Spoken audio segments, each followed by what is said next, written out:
one who created you in wholeness. Meet your needs when you call. May the name of love be your protection. Rise up in your heart as a tower of strength. May all you have given in gratitude and with open hands be returned to you 100-fold.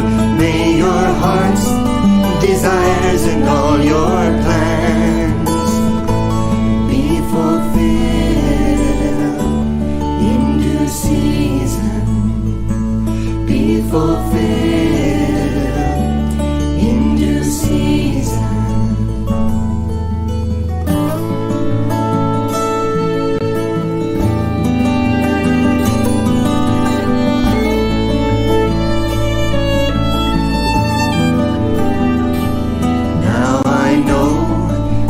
Love comes to all who open their hearts and dwells therein, offering gifts of peace and harmony. May all you have given in gratitude and with open hands be returned to you 100-fold. May your heart's desires and all your plans be fulfilled in due season. Be fulfilled in due season.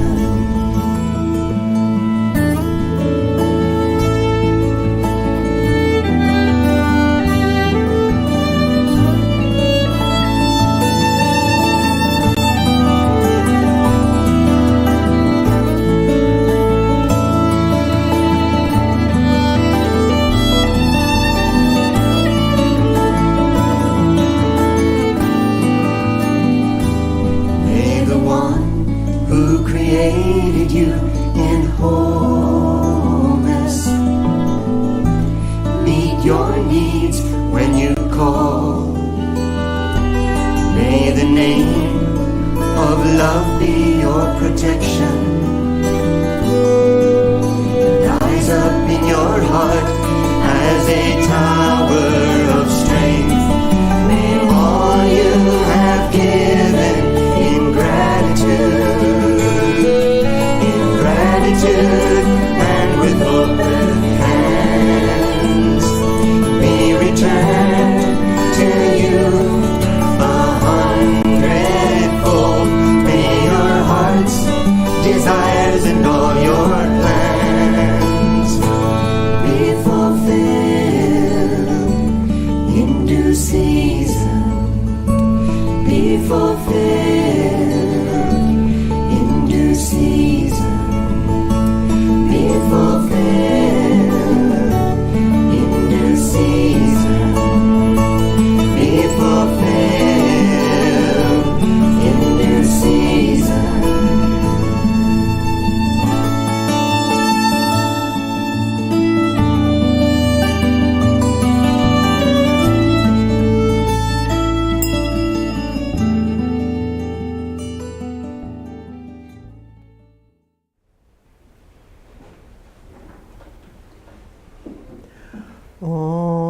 Om Sachid Ananda Sharanam. Om Shri Guru Kripahi Kevalam. Om Shri Guru Sharanagato. Om Shanti Shanti Shanti. Good morning, everyone. Good morning. Morning, everyone who's watching us live and all of those who may be in the living room. Swami Paramananda said, "I have tremendous faith in the individual. You may say, what can the thoughts of one individual do if the whole world is moving in the other direction? There is no measure of what you can do." I was so taken watching a beautiful Hawaiian grandmother chanting to the goddess Pele near the Mauna Kea volcano last night. It was so beautiful and touched me very deeply. She was singing an ancient song, an ancient chant, an ancient tribute of gratitude and honor and recognition beside an altar that Native Hawaiians had made and brought their offerings. To the one personified as Divine Mother, Pele, an embodiment of the Divine Mother of the universe. They call her Tutu Pele, Grandmother Pele. And it brought back memories of when I had the privilege of being with Mataji, and we flew in a helicopter over the volcano Kilauea on the big island of Hawaii, the same island. In the 1980s, Kilauea has been erupting all this time. And to be able to fly and look down into the seething cauldron of lava, and to see lava in all of its various stages, already hardened lava for miles, the living flow of red-hot, smoldering, fiery lava moving in rivers, seeing neighborhoods completely covered in lava, and all you could see were the tops of the street signs with the names of the streets. And then having the opportunity of seeing this living lava, this unstoppable power, flowing into the ocean. Fire meets water. And to realize that the world is being created and right in front of our eyes. In Vedanta, we talk about the aspects of the divine, of the creator, and the sustainer, and the destroyer. And we don't like to think about the destroyer very much. But the destroyer destroys in order to transform. And it's a cycle that happens in our bodies, in our cells, in every aspect of our being, and in our lives, and in the world around us, and in the universe around us. And it's creation, preservation, or sustaining, or sustaining, and destroying in order to be able to create, to transform. So it was such a blessing to be able to have this lengthy experience of seeing it close up. It's unforgettable. And certainly those of us who are in a tradition that honors God as Divine Mother, as the all-powerful, almighty, all-wise, in her aspects of creation, and preservation, and destruction, in order to transform. Swami Paramananda says that how important each of one of us is, the individual. I have great faith in the individual, in you, in me, in our other relatives, who are living their lives and serving wherever they may be placed, in whatever world they're placed. We serve in our own world, in our own area, where we've been born and we've been placed, not by accident. Mataji and I were on retreat in Kauai. We were there for about 5 weeks. And I had to get my hair cut. So I went to a place in Honolulu. And the man who was cutting my hair said, "You know, Kauai has accepted you." Just like that. Kauai has accepted you. It's amazing to be accepted and to feel accepted in a sacred place. Soon after that, we met Auntie Louise Marston of Honolulu,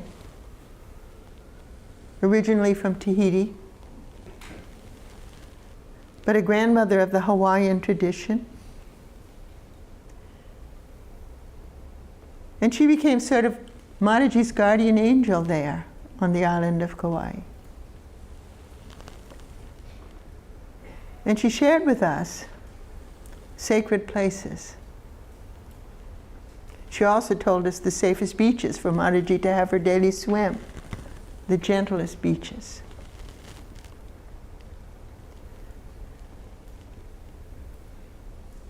In Honolulu, we met Shundari, whose vocation and avocation was making the most beautiful paper out of native plants. And through Shundari, we were taken to the heiaus. These are the sacred places in the Hawaiian tradition where worship has been given for 1,000 years or more. Kauai accepted us. These are not on the tourist beat. These are hidden. And we were able to come with reverence and sit and pray and meditate in those places, and to feel the powerful presence of the Divine Mother.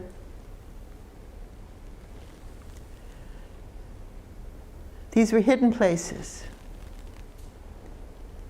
And we would bring our offering of fruit and flowers. But our offering of our reverence and respect and commonality of worshiping the One. These beautiful places in nature. So it all came back to me, hearing that chant again. Truth is one, God is one, the divine is one.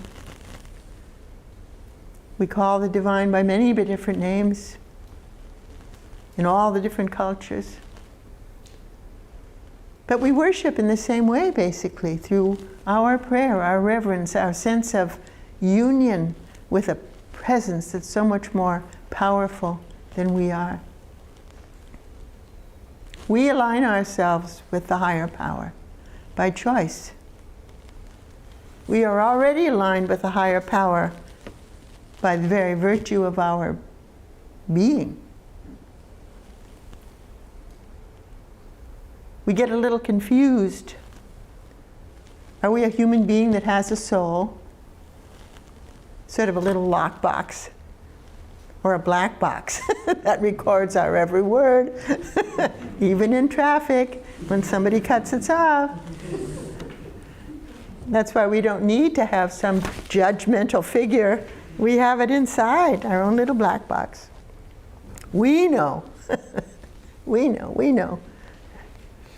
So, are we a human being with a soul, possessing a soul, or are we a soul possessing a body? And Vedanta teaches us that we're a soul possessing a body. And what is the soul? Let's not mix up our ego with our soul, because the ego is the pilgrim self. The ego is the one that, for whatever reason, and we can honestly and truthfully say, without being disrespectful, God only knows. Meaning, God only knows why we became a pilgrim soul and went out on this adventure, separating ourselves consciously from the divine and then having to work our way back. Having come to the most wonderful fun house in the entire world, I was going to say. This dimension, which keeps us hypnotized and enamored and obsessed with all the jolly things that we can get into mischief about and get ourselves entangled in and bury ourselves deeper and deeper into a hole of delusion because we don't remember who and what we are and where we came from. So our mission on earth, we have a couple of missions on earth in this dimension. One is to have light, to be able to see what's entangling me right now. And is it worth it? What is keeping my eyes shaded because the divine isn't missing? I'm not conscious of it. I'm really involved in other things, thank you very much. And so our mission here in this dimension, during this lifetime, this parenthesis in time, as Joel Goldsmith said, because we are eternal beings, is to become conscious again, to experience again our union with already God inside of us. And, by the way, as long as we're here, that we realize that we're here to serve, to give service. That whatever we do is not for our success and our aggrandizement and our bigger bank account and our greater stock portfolio and that big star on Broadway named after us. That's nice. If we understand that our stardom is because we're here to serve, rather than, oh boy, how big am I? How important am I? And how much better I am than everybody else? Then all we do is make more curtains, more veils between us and who we really are. So our mission in life is pretty simple. It's whatever we need to do to become more conscious, more aware, and to recognize that our soul, the soul of you and me, I even pointed to you as me. Each of us has the same soul. Everybody has the same soul. The soul is God in us. We may think of it as, for Christians, the Christ nature. For Buddhists, the Buddha nature. Because somehow we can relate better to the fact that Christ has many, many, many, many different roles. But we can all say that he was a great master, spiritual master. If you're Buddhist, you could say he was a great Zen Roshi, a great Buddhist Roshi, a teacher.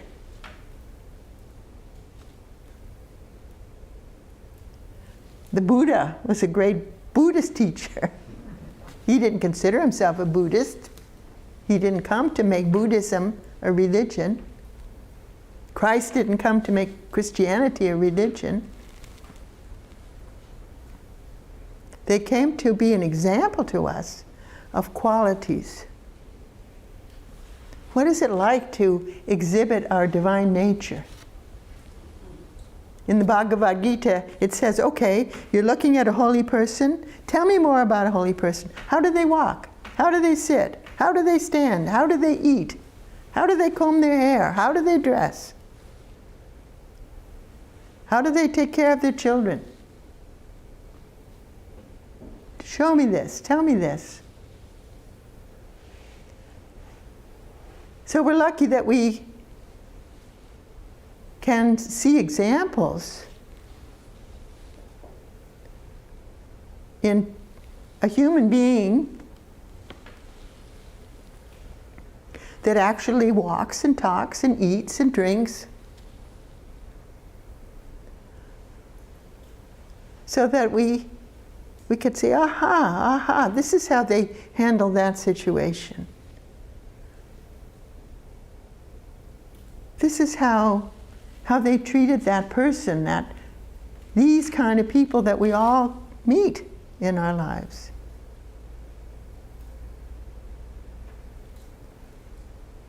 Swami Paramananda said, I have great faith in the individual. Yes, we're pilgrims. Yes, we're on a mission, a pilgrimage. Yes, this world is sacred. Yes, our mission is sacred. Because every one of these great beings, these great teachers, and you have to say the Buddha and the Christ are huge teachers. They've influenced billions of people, transformed millions and millions of lives, and still going strong after 2,500 years or 2,000 years. So they were giant reservoirs of spirituality. As Ramakrishna said, they're like tidal waves.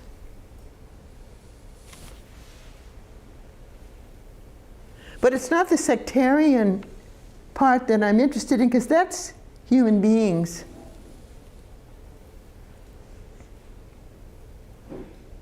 It's the example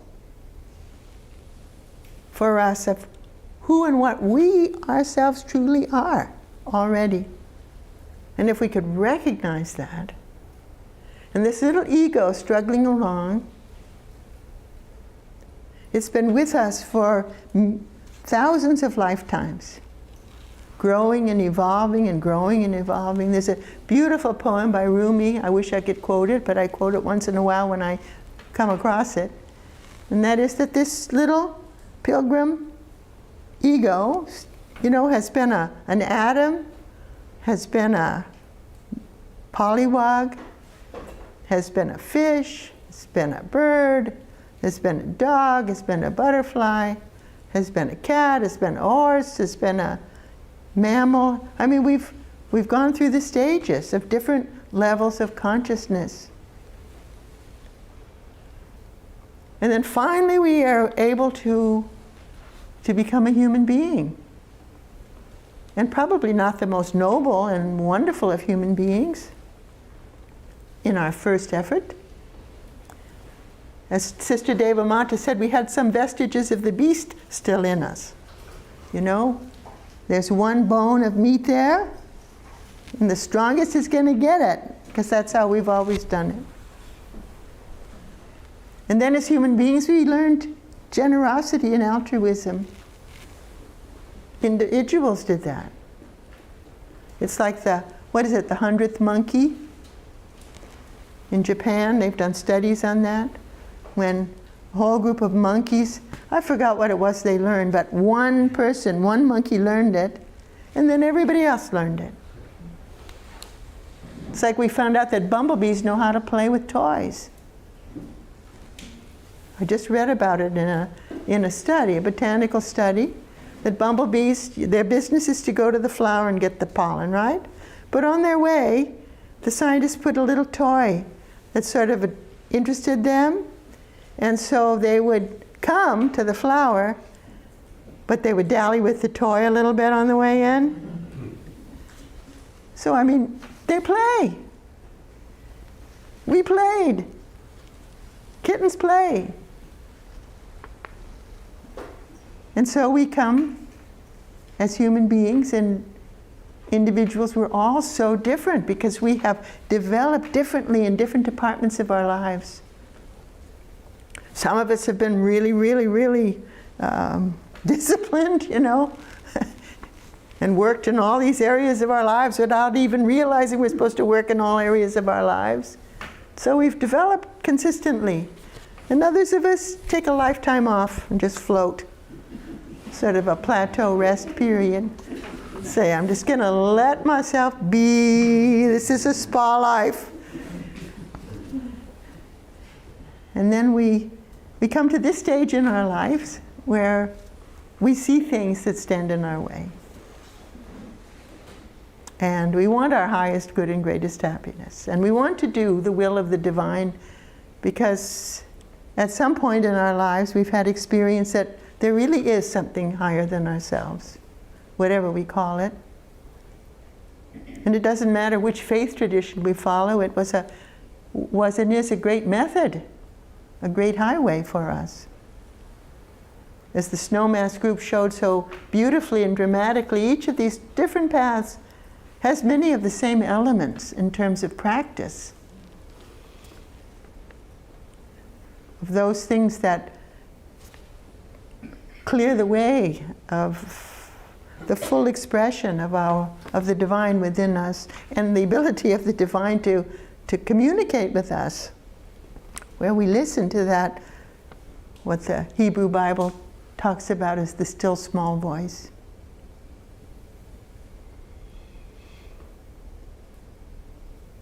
And so we know what our work is to wake up. That's what Buddha means. It means the awakened one. Just wake up. Wake up to who we are. It's not a big, it's something that happens individually. And as we individually wake up more and more, it's like we're yeast. We leaven the whole loaf of bread. Everyone kind of rises with us. And that's why our individual power is immense. Because we have great influence upon not only those with whom we're living and working, but also without our consciously realizing it, that we have an influence on the whole of us, on all of us. And if you're a good parent to your pets, you may be ushering them into their first human life if they choose. Mataji told us, we had a mutt named Molly McGuire. And she was, no beauty queen, but we adored her. And we had to put her to sleep. And Mataji said, they get attached like we do. And Molly has a choice now of whether she wants to come back to us again as a pet, or she wants to go forward. Because human beings who are really good to their pets and help them, dogs like to be trained because they like to please you. So as they learn more and more,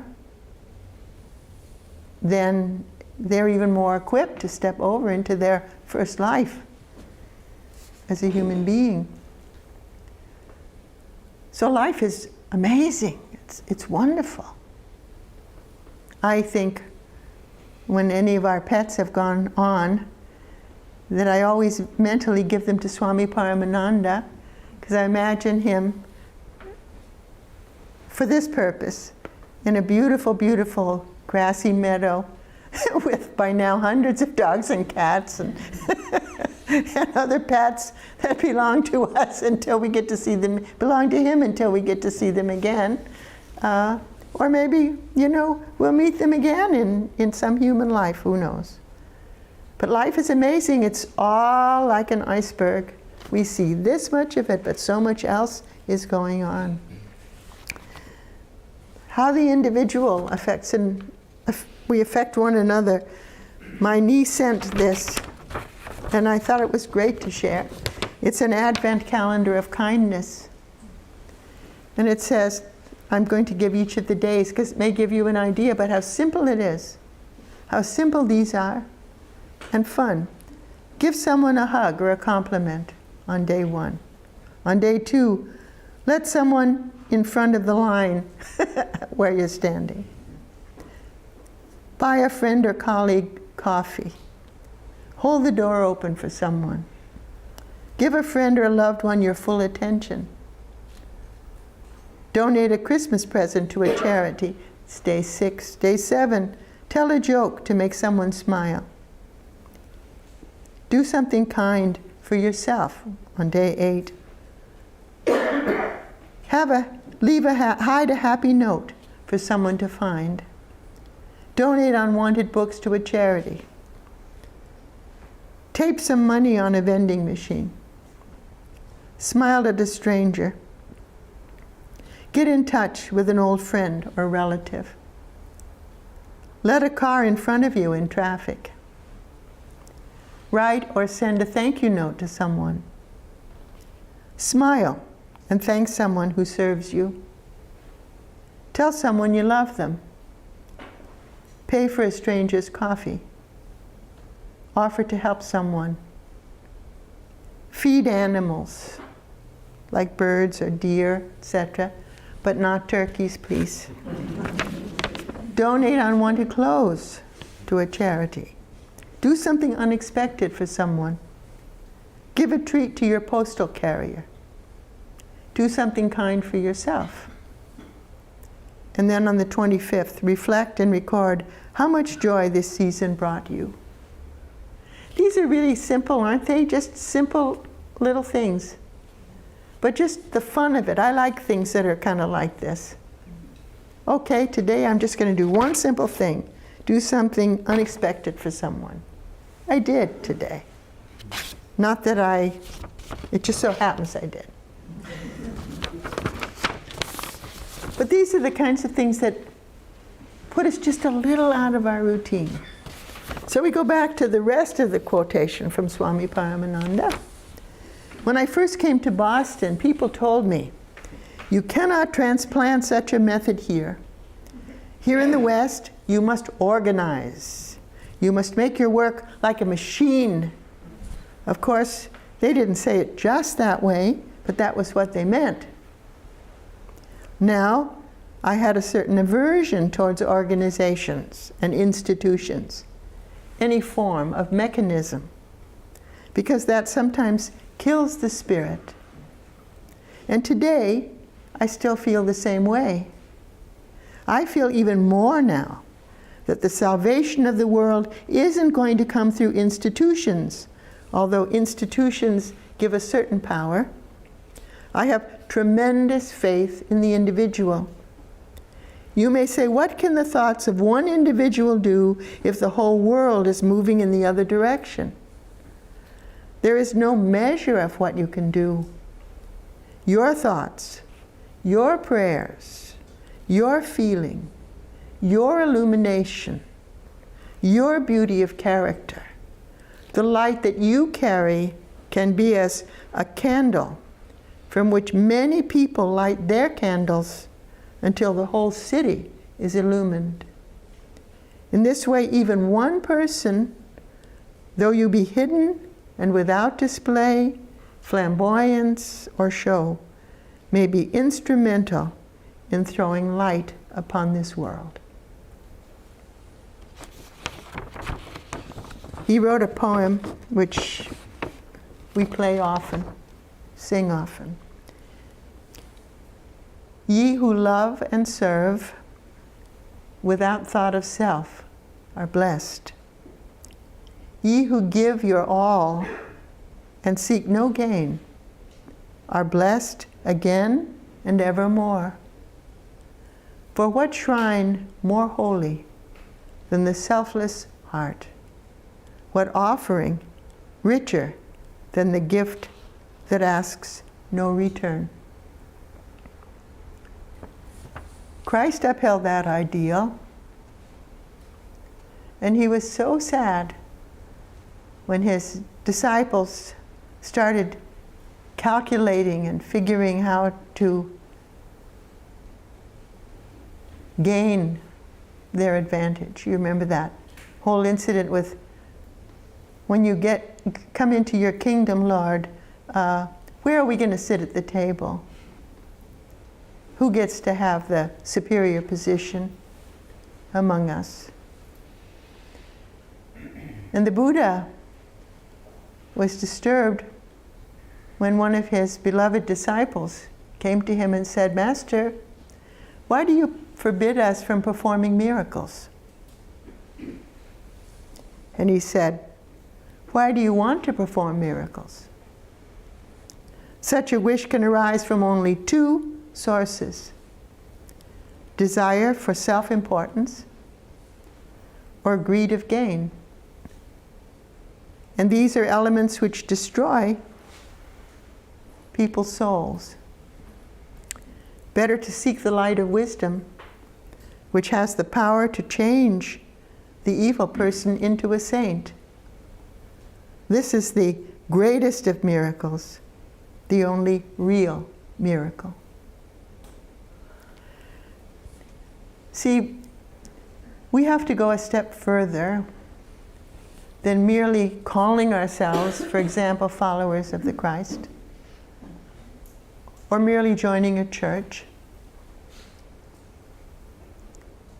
We have to emulate the qualities of the Christ. We have to honor the divine, we have to love the divine, and we have to obey the divine. He himself said, "Those who call me Master, Master, Lord, Lord, are not my disciples. My disciples are those who follow the will of the Father." So although this is Advent, and we think in terms of Christ, this is not just for Christians. This is a universal principle. If we are truly following and walking, aspiring to walk and walking the divine path, the path of the divine, then we're here to love. We're here to serve. And we're here to ask for direction from the one who has created the plan.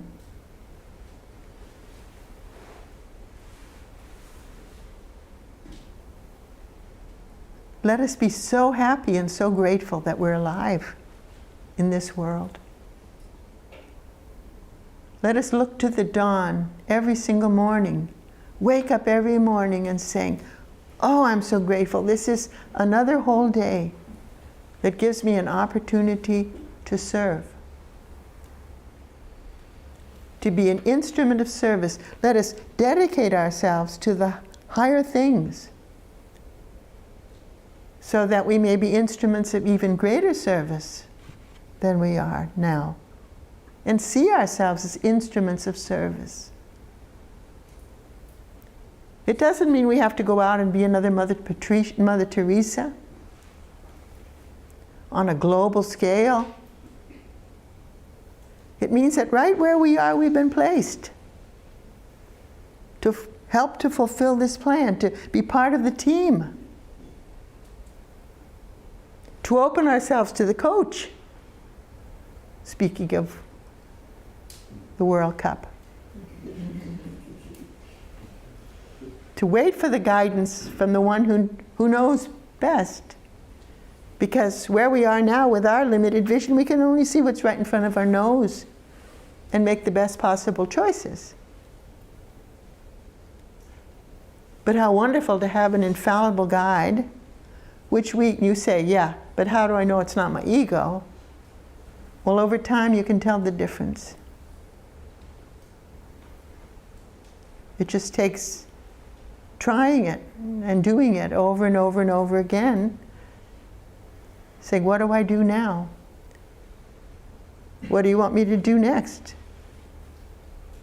What'll I do first? I've got all these things in my mind I want to do. What's first?" And all of a sudden you get an urge to call grandma or something like that. And you say, "Oh no, I better do the taxes." But maybe you'd better have listened to call grandma for that moment. They're just little nudges that we receive. Sometimes we hear what seems like a voice or a sentence, I don't mean an outer one. Like, you must do the dishes now. And I say, you know, the dishes aren't service. Yes, everything we do is serving, if we look at it that way. Everything we do is forwarding the plan. What would a sink of dirty dishes be like in the plan of someone who obviously we know loves beauty and order? St. Dominic saying peace is the tranquility of order. Swamiji and Mataji showing us to be orderly in our lives, to be careful with whatever we're doing because it is sacred. And whatever it is, it's the most important thing that we're doing right now. It's as important as an act of worship at that moment. And, you know, there's no greater blessing than to be without thought of self. We are so anchored to ourselves and our bodies and our emotions and all of those stupid things. Someone is going to say, what do you mean stupid? I'm saying only because so many of us get caught in that ego thing. Yes, emotions have their place. Yes, the body has its place. But it's not paramount. We take care of it like we would if we take good care of our car because it serves us, if we take good care of our dog because we love it and it's dependent upon us, if we take good care of our children because we've been given that gift of children, grandchildren, we've been given this gift of a body for our use in service. Not because we think it's so great. Wouldn't I be taken to a loony bin if I worship this chadar that I'm wearing? And that I always have to keep it young and without wrinkles and thin.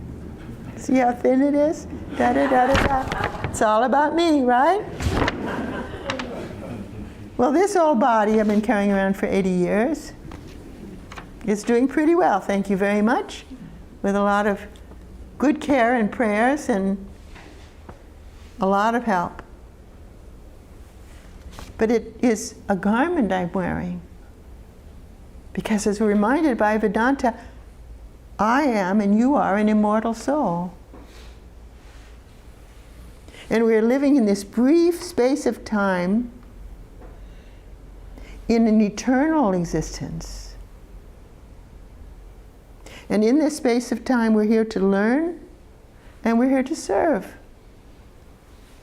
And we're here to find our way back to our source, which is no further from us than right inside of us, and we don't even have to speak to it. It helps us to speak to it. But the divine already knows what we're thinking and feeling. Words are not necessary. And so we may take lifetimes of, you know, complete obsession with our physical body. After all, it's pretty neat. But it's a phase. Because at a certain point, we take care of it like we would a child because it serves us so well. We're paying rent. And sometimes the body has its karma to suffer, and that's part of the rent we pay.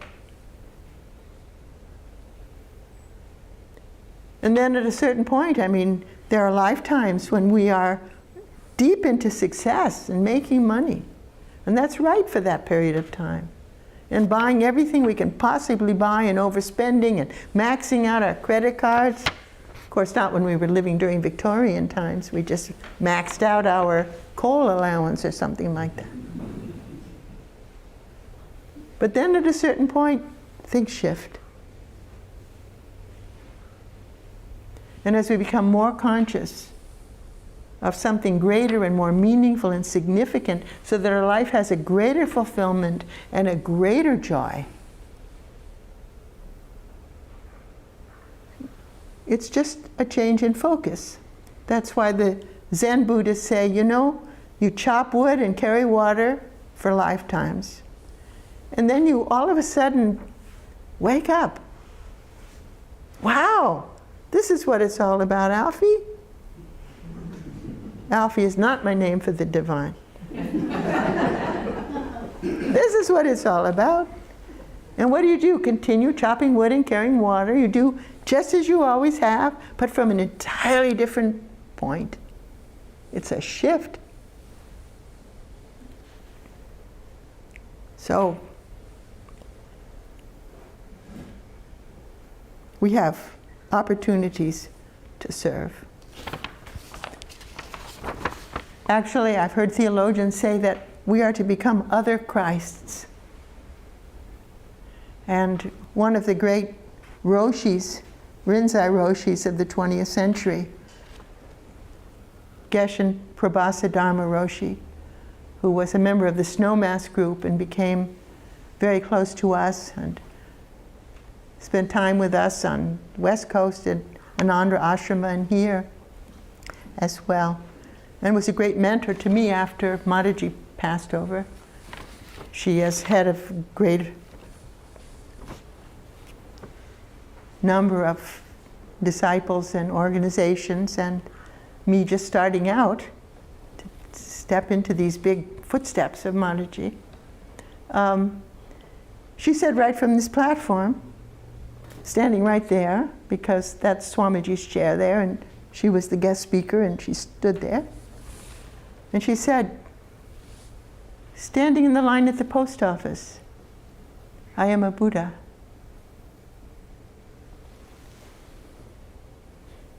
Grocery shopping, I am a Buddha. Wherever we are a Buddha. We are a Christ. And if we meditate upon that, if we reflect upon that, if we join our essence with that essence,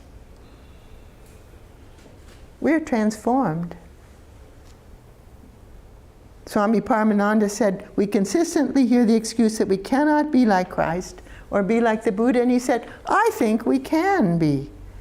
And that to make the attempt is the only way that we can honor these great souls and find our access into the very heart of divinity. That, I feel sure, is the reason why we are here.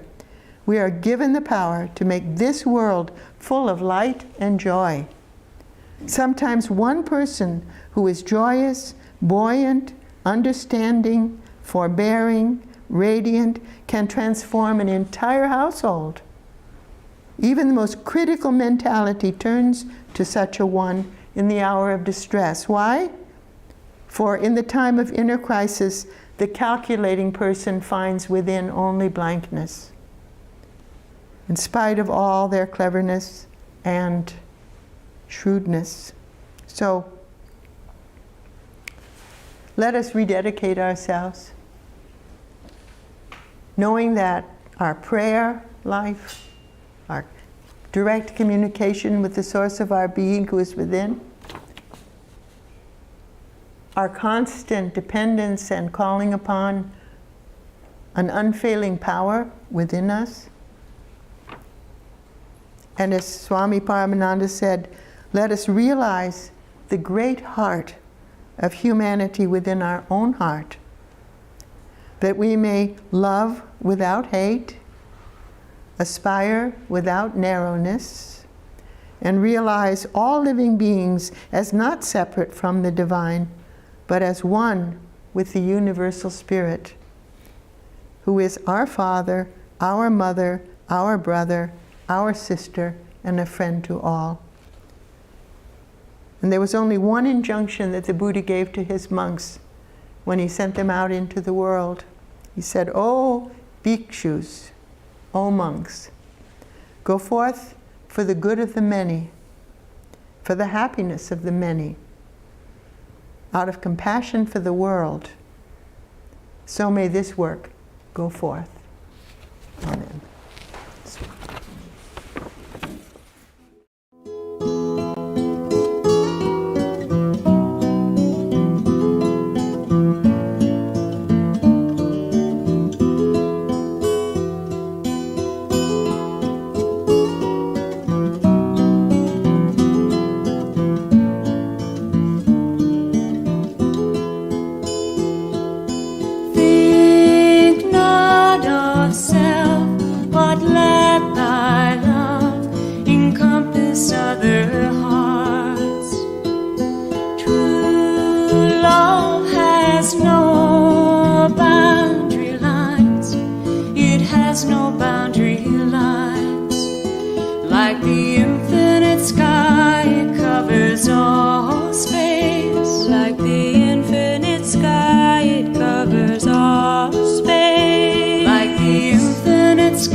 Our first music today was Joydev and Rovi Priya singing in our California temple one of the beautiful psalms from the Hebrew Bible that Joydev put to music. And now we have Hira singing one of Swami Paramananda's beautiful poems. I will see you here next week at 11 a.m. Sydney Burrows, Girija, will conduct the Thursday evening class at 7 o'clock. And 2 big services are coming up, so I hope you'll put them on your calendar. Christmas Eve falls on a Saturday this year, so we won't be having service on Sunday, which is Christmas Day. We'll be having it on Christmas Eve, Saturday, December 24th at 4 p.m.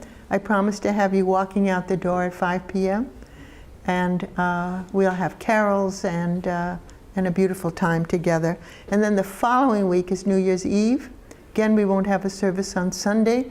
Our big service will be on New Year's Eve, which is December 31st, and it will be at 7 o'clock.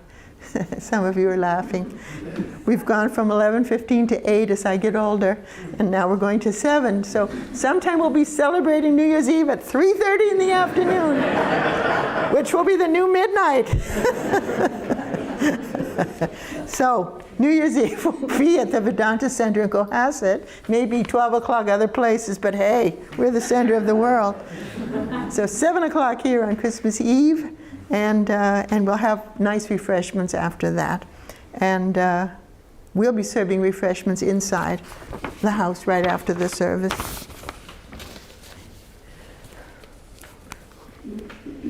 For this month, it is the redeeming power within. And from the Bhagavad Gita, it says, the one whose joy is within, meaning the source of our joy, because we can take great pleasure and joy in things around us too, whose pleasure, the source of our pleasure is within, and whose light is within, that devotee, being well established in the Supreme, attains to absolute freedom. And I like the one for December 1st, the lesson. It's a great calamity to forget our divine heritage. It means a voluntary acceptance of ignorance.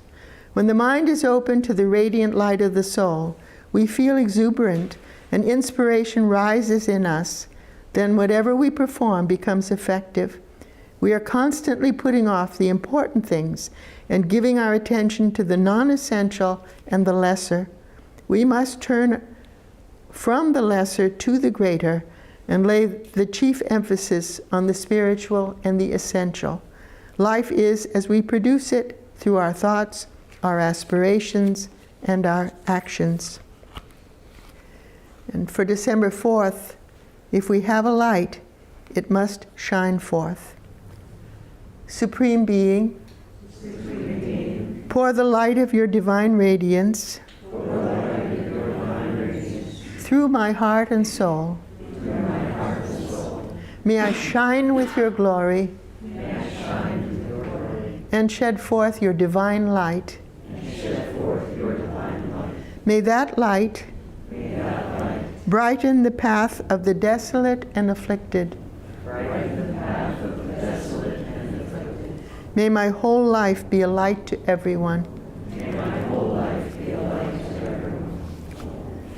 May God the Absolute, one without a second, the one in whom we live and move and have our being, the one God who is called by many names, Christ of the Christians, Allah of the Muslims, Hashem of the Jewish people, Ahura Mazda of the Zoroastrians, Buddha of the Buddhists, Shangdi of the Chinese, the Great Spirit of the Native Americans, Brahman, the Divine Mother, the infinite and all-abiding Spirit of the Hindus.